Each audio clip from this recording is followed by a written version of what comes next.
Hello, hello, everybody. Welcome back to Reality Realness with 3 S's. I'm your host, Chantele Francis, here to talk with Aaron, the sixth-person banished from the Traitors Canada Season 2.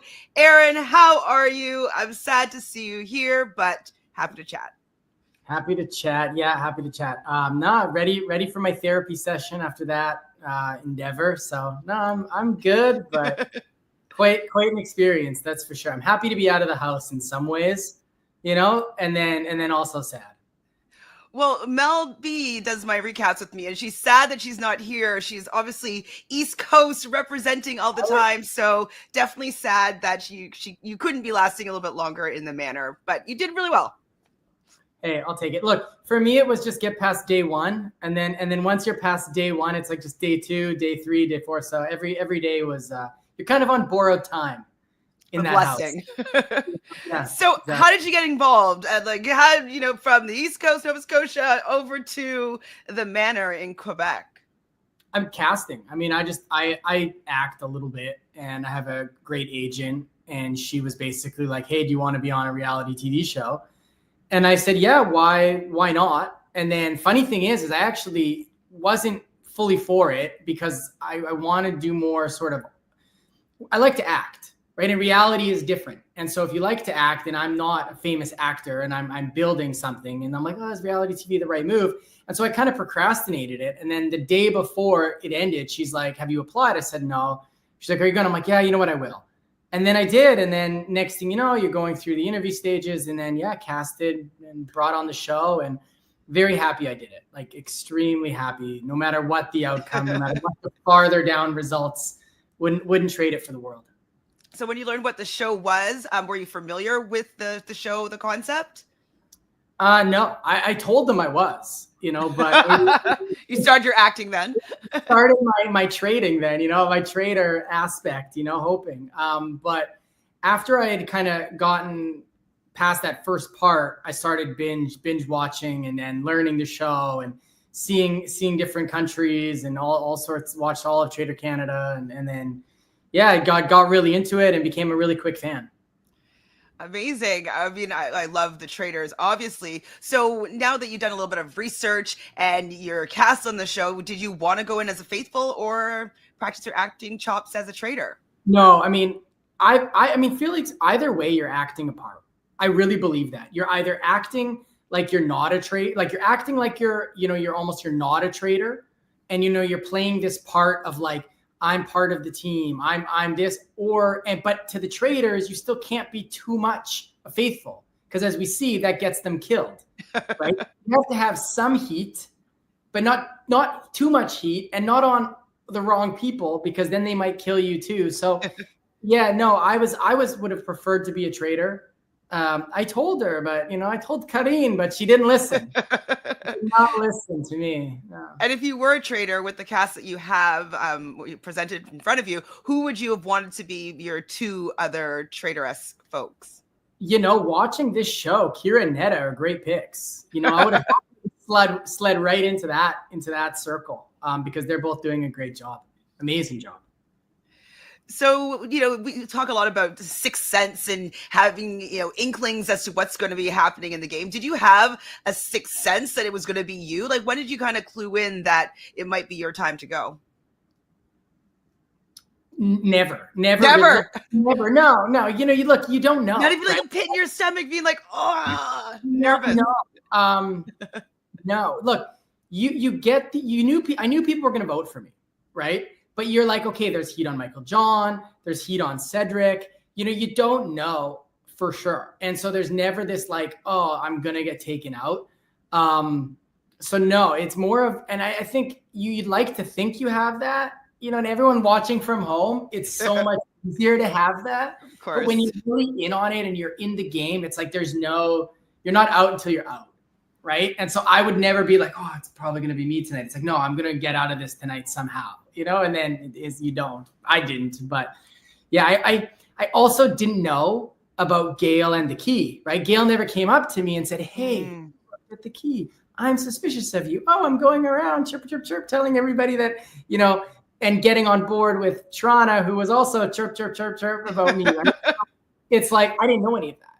Right. I got like I didn't know. So for me, it was like I knew a little from little things here and there, but not anything about evidence. No, it's like, okay, there's a good chance a few people might go for me, but what do I know? Thought you'd survive. And then when you get to the table, it's like, okay, heat's coming. Try to talk your way out of it and push it somewhere else, but it didn't work for me. So with the key moment being pretty much your kind of downfall here, do you remember what you did that was so suspicious to Gail? Look, I honestly think I was not happy enough to see Gail. And so no matter what I did, she was going to find something. I think there was a moment where we first saw her and you know what? God bless her. I love her. I do. And I know people say this about people, but she is a great person. And I got to know her really well. And my initial reaction was not, oh, there's Gail. Wow. It was like, oh God, you're still here? Like, what the hell? How many people we got to get out of this house? You know what I mean? Like, it's like because we're in the final stretch at that point. I know there's still a lot of people, but you do start to feel like, okay, we're getting close. Who cares if it's faithfuls or traitors? Let's just get to that final few. Hopefully, by the 5, you can start cutting people out, or at least 6. You got good odds of getting traitors. At that point, that's all we could hope for because we were not doing a great job as faithfuls. And I think all I did was, I guess I looked at the key, but I mean, maybe, why wouldn't I? We're talking about the keys, why wouldn't I look at a key? I'm sure other people looked at the key, but again, it doesn't take much. It's like the tiniest little inkling of a feeling. And because you're in this very locked up house with so much going on emotionally, everything's multiplied by 100, right? So everything is multiplied by 100.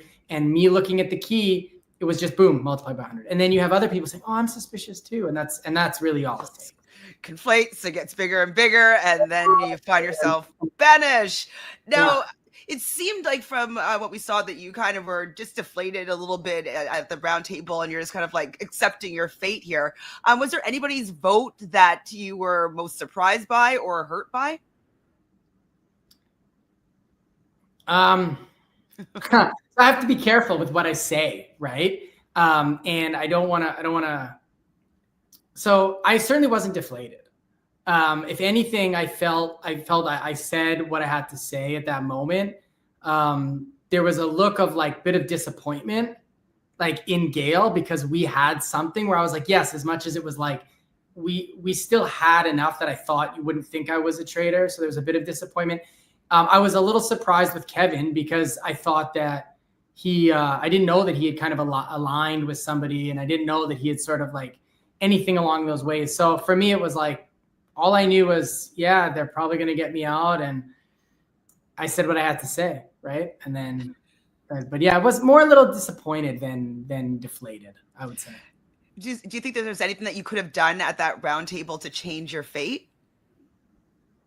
No, I mean, of course, like I could have went for Michael John, right? I should have. What I should have done is not focused any attention on me, put more on Michael John, push that more during the day. I think by the time we got to the table, it was too late. I think there was just one too many people against me.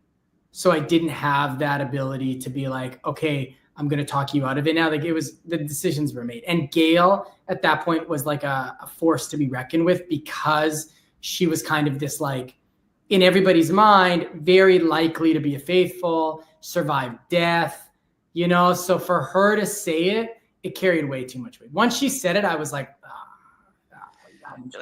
no, I can't stop this train. Yeah, I know it's in trouble. What about the challenges? How do you feel about the challenges coming in? Like, do you feel like you're great at them, that you're a great asset? Maybe use that as a way to like keep you in this game. I'm great at some of these challenges. How are you feeling? I mean, after that night, I wasn't great at the challenge. Terrible. But for my defense, I did say I'm not the great artist by any means, but so I didn't want to. But it was no, I mean, look, at that point, nobody cares. Nobody cares. It's mob mentality at that point. It's really who's on the radar. They were, if anything, I didn't stick enough to my game plan those last couple days where I was trying to stay more under the radar, and I became a little bit too known.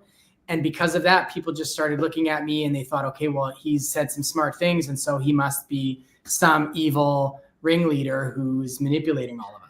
So smart, so smart. Do you get to keep your beautiful artwork? Or are you going to have that framed in your home? I'm working on it. I'm trying to get it. We may have burned it, so it was amazing. But if they didn't and they're willing to give it to me, I'll pay the shipping. That's for sure. Now, is the Traitors a game that you would want to play again? And if so, would you want to for sure come back as a traitor, or do you think you'd play as a better faithful? Well, in a heartbeat. If they said get on a plane tomorrow to New Zealand, I'm in. Traitors New Zealand. I don't care. Anywhere. I would do it again. It was so much fun. I would never not do it again. What I would say is I would love to come back as a traitor, of course, right? I want to have more control of the game. It's a different angle. But even if they said you got to come back 10 times as a faithful, I'd do it every time, because it's just, maybe I love punishment, but it was just I just love it. And if you don't mind sharing, though, what would be maybe your strategy as a traitor? Because, these traitors are trying to throw themselves underneath the bus and it's not working. So do you have your own kind of ideas how you'd forge your own path? Well, look, my plan coming in, if I was a traitor, was actually to be more like this passionate, really, really on the side of everybody. You sort of believe in people, you talk to them, you get to know them, on a deeper level. They really trust you. You wouldn't do this, and they believe you, right? And if you can do that with four people, but not alliance, never the word alliance, never build alliances, just really genuinely get to know people, then I feel like you have a good chance of doing it. That would have been my strategy. Watching just net at work, and to that sort of also just low key, kind of just keep out of the way, right? Keep out of the way till you can't anymore is also a good strategy that seems to be working. When you got to the manor, did you recognize anybody? Because there's some other reality stars that were there. Or were you familiar with other shows or other? No, I just thought, who is this handsome guy? When I saw Kevin, I was like, who is this beautiful being? No, I didn't know. And I look, I'm not a huge reality watcher, and I didn't know a ton of people about that, and so no, I wasn't familiar with anyone. It would have been helpful actually if I was a little bit more caught up, because then I would have maybe known that this Nick guy, if I would have watched a few of his videos, you see Kira in a few of them now, because I've got an 8-year-old kid who loves his YouTube videos. Oh wow! He watches one show. And it's Nick Pro and this other guy, Creative Explain, it doesn't matter, but a bushwhacking thing. But he loves this Nick Pro. And I watched a video with him and I was like, I think that's Kira. I was like, yeah, it's Kira in there. So it would have been helpful if I was a bit more of a fan. But no, I had no idea. Yeah. Wait, so you would watch it before you were on the show or after? Okay. Yeah, wow, that definitely would be some useful information. But so I guess people weren't talking about, knowing that Netta was on Big Brother, or even Gail being on The Amazing Race, no chatter? A little, I don't know, not much, to be honest. Really, it was not, maybe that was our downfall in some ways. Netta being on Big Brother, yeah, it was known. But it wasn't this Netta's on Big Brother. How is she acting in Big Brother? How is she acting here? Cedric was on Amazing Race. How was he here? How was he there? It's well, who knows? You know what I mean? It's a different game. And no, it didn't really come up all that much. So in the first episode, something new that they presented was the death row. What made you not step forward? And what did you think about the people that did step forward? Look, unless she was going to give me 10 grand from my pocket, I wasn't going to step forward. It was too early, right? It was too early. I get the game of you're, brave and strong, but I also knew from binge watching Traitors that the more you think what you're doing is helping, it's hurting you. Most of the time, the things you think are going to help you, they actually really hurt you. So stepping forward, I'm going to show them I'm a leader. I'm going to show them I'm strong. I'm going to show them I'm faithful. But really it's well, he'd only do that if he was a traitor. Why would he ever do that? Do you know what I mean? And it doesn't even matter. It's so again, it's literally keep the spotlight off you as much as possible. So I was like, no, I'm not getting, and I didn't want to go home. I was like, great, I'm going to sleep like a baby tonight. I can't go home. Yeah, everyone gets a shield the first episode for the most part. Minus, right? And so we were all like, it was one of the better night's sleeps because you're like, all right, I'm here. No, I'm not going home. How has it been working with Kevin? I think she's been an excellent host. Definitely one of my favorites out of all the iterations. But she's kind of giving heck to the faithful. She's not that impressed by them not being able to catch a traitor yet. What has the experience like been with her kind of scolding you guys as to not being the best faithfuls, or maybe that she picked the best traitors in the end? I mean, she's a force to be reckoned with, right? I mean, part of you is like, it's that hot teacher who's yelling at you and you kind of like it. You're like, okay, yeah, I've been a bad boy, keep yelling at me some more. And then part of you is like, oh my God, don't kill me, so it's a very mixed feelings with her. But no, she was great. As far as giving us, scolding us, we deserved it, right? We deserved it. But she kept us in line, she did. She told us when we were idiots, and we were. And so it's you're right. And you just kind of put your head down and go, okay, we'll try to do better. Sorry, mommy. No, I definitely love her kind of like trying to shake some sense into you guys. Yeah, and I mean, she, even if you listen to her, like listen to the quiet people, she's hinting at us. I feel like we're the first traitors probably in history who got a hint. Like, listen to the quiet people. And then it's like cameras on Nick, who's telling us it's Michael John, like idiots.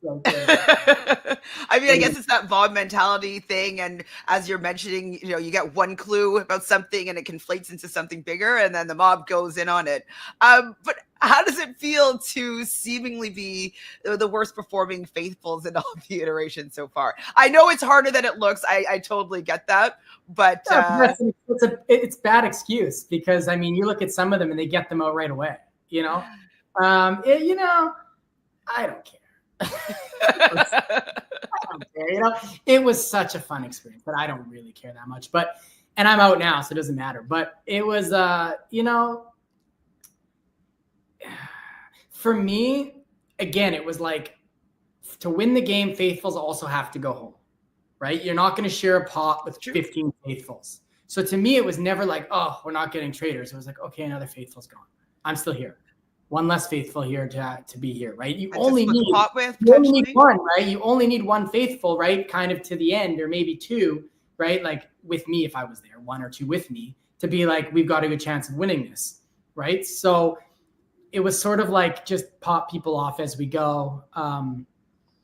Other people were more emotional about it, right? Not getting them. Oh, it was like this mission to get rid of them, and then they would fail, and then it would be this heartbreak. And it's like, oh my God, I got other things to worry about. This is it.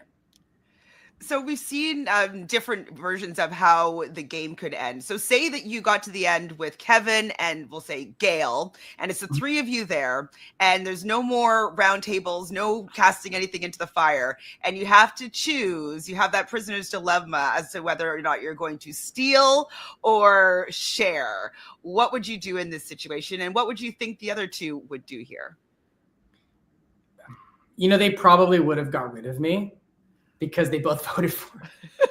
You guys are at the end together.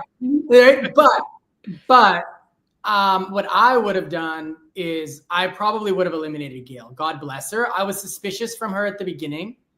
I really was. And then at the beginning, I was suspicious of her. And then it sort of slowed down. I was like, maybe not. But then even with when she was in the cage, I wasn't fully convinced, where a lot of people were really convinced that, oh, she's the faithful. I'm like, I don't know. Like, there's a lot of tricks in this show. You never know. Right. And it was sort of this feeling of like, I'm not so sure. So I would have trusted Kevin for the end, though. Guaranteed. 100%. You would have shared the money with him. I would have shared the money with Kevin. Oh, in a heartbeat. And it would have been the kind of moment where, like, if he screwed me, I'd still love him. I'd be like, you know what? You screwed me. It was worth it. Screw me again. I love it. It would have been so heartbreaking. But I would have loved him either way. It wouldn't have mattered. I wouldn't have cared. I really wouldn't have. And you say that, but I wouldn't have. I'd have been like, you know what? It's worth it. It's worth it for you to get it, because one of us should. Definitely. So some rapid fire questions here. You just have to name one of your fellow contestants in each position. So who's the most manipulative player?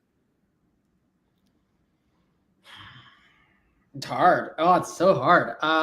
Who's the most manipulative player? In like a fun gaming positive way, like not in a. Oh, no, I don't mean in a. I'm thinking, right, because I feel like none of us did a very good job. Probably Netta. 100% Netta. Who's the most annoying? Trana. Loudest? Also Trana. Funniest? Cedric. Which player would you like to invite to dinner?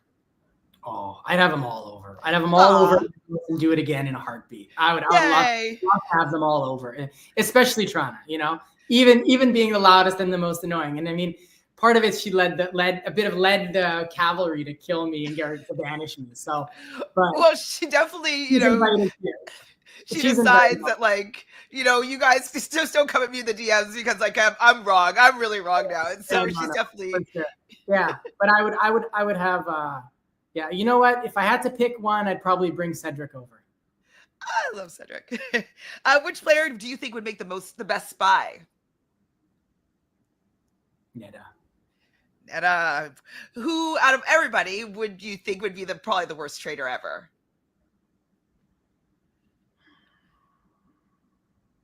Probably Mike. And in hindsight, if you're looking back at all your contestants that you played with, who was the most trustworthy? Kevin. Aw, your little bromance over here. No, well, look, I trusted him enough. You know, he was the only one where I was like, okay, 100%. Like I really was. I was maybe 99.9, you know, with that little roof over the 9, you know, but yeah, but I was probably Kevin. Well, that's all the questions that I have for you today. Do you have anything you want to share about your experience or anything else that you want to say? I was just such a great experience. And if anyone out there gets the chance to do it, just jump on it because it's just so much life. You know, every day living there was full on living life, right? It really was. Well, it's been amazing talking with you. Thank you so much for being such a delight on the show and in this interview. And so hope to see you again soon, maybe in Scotland somewhere. Oh, I'll do it. Let's go. Let's go. Survive. All right. Let's go. Thank you.